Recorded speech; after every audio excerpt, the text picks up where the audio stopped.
তাতে পুলিশ তদন্ত করে দেখুক। সারা কলকাতা এইভাবে দখল হয়ে গেছে, শুধু কলকাতা না, সারা পশ্চিমবঙ্গ দখল হচ্ছে। বড় ভয়ঙ্কর দিন আসছে। মেরে খাবার জন্য জায়গা কমে যাচ্ছে না, জায়গাটা কমছে, রসদ কমছে, চাহিদা বাড়ছে। এত চোর, এত চোরের এত চাহিদা, এত চোরের এত চাহিদা মেটানোর জন্য এত রসদ কই বাংলায়?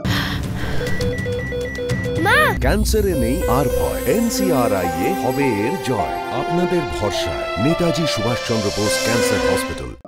তাই মাত্র 2000 স্কোয়ার ফিটের এলাকা নিয়ে মারামারি দেখতে পাচ্ছেন।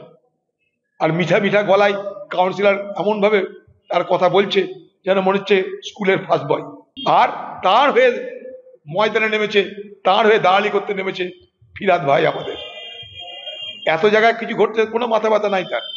এখন তার মনে পড়েছে কলকাতার পুলিশ অকর্মণ্য, কেন মুঙ্গের থেকে অস্ত্র আসছে। মুঙ্গের থেকে অস্ত্র সেটা তো তোমাদের সরকারের ব্যর্থতা। দুটো চারটে পুলিশের দোষ দিলাম কি? তোমাদের সরকারের ব্যর্থতা।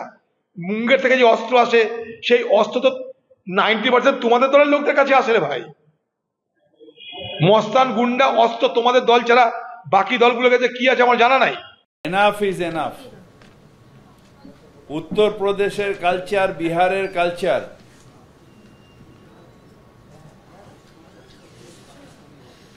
আহমেদাবাদের কালচার এখানে ঢুকতে দেওয়া হবে না। বাংলা ক্রিমিনালদের জায়গা নয়, বাংলার সংস্কৃতি হচ্ছে সংস্কৃতির জায়গা।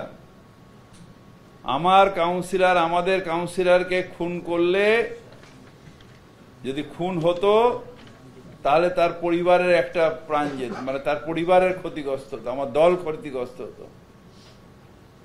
তাই পুলিশকে বলবো অ্যাক্ট নাও,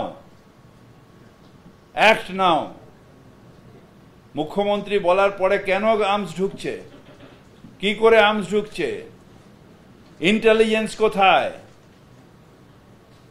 নেটওয়ার্ক কোথায়, হোয়াইট এত বাইরের ক্রিমিনাল আসছে কি করে, ওয়্যার ইজ দ্য নেটওয়ার্ক? বারবার মুখ্যমন্ত্রী বলছেন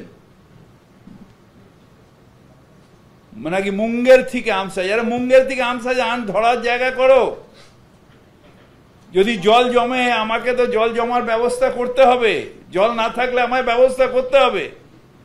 সেরকম তোমাকেও তো যখন বাইরের থেকে আমস আসে, সে আমসটা না আসাতে তোমায় ব্যবস্থা করতে হবে।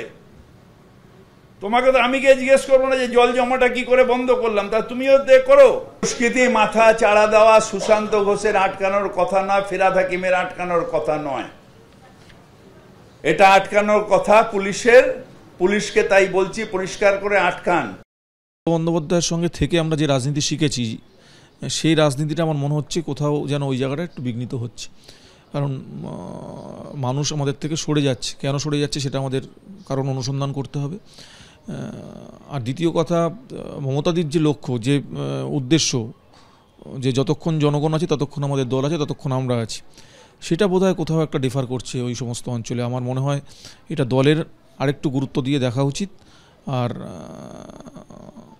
দলের যারা সোকল্ড লিডারশিপ আছেন দক্ষিণ কলকাতার, তাদেরকেও একটু গুরুত্ব দিয়ে দেখা উচিত। 107 নম্বর ওয়ার্ডের এই যে দুষ্কৃতিরাজ বা এই যে দৌরাত্ম্য আবার নতুন করে মাথা চাড়া দিচ্ছে, সেটার বিরুদ্ধে লড়াই করছেন। দেখুন, আমার ওখানে বাড়ি, দল বলুক না বলুক, আমি তো ওখানে বাড়ি বিক্রি করে অন্য জায়গায় চলে যাব না। আমাকে দলের জেলা সভাপতি দেবাশিস কুমার ওই ওয়ার্ডে মাথা গলাতে বারণ করে দিয়েছিলেন। আমি সেখানে মাথা গলাই না রাজনৈতিক দিক থেকে, কিন্তু ওখানে একাধিক সংগঠনের সঙ্গে আমি যুক্ত। ওখানে মানুষ ব্যক্তিগতভাবে আমার সঙ্গে মানুষের সম্পর্ক আছে। কাজেই দেবাশিস কুমার বলুক না বলুক, আমাকে ওখানকার মানুষের সঙ্গে থাকতে হবে, মানুষের ভালো মন্দ নিয়ে চিন্তাভাবনা করতে হবে। সুতরাং আমি যতক্ষণ বাঁচবো চেষ্টা করব মানুষের সঙ্গে থেকে কাজ করবার।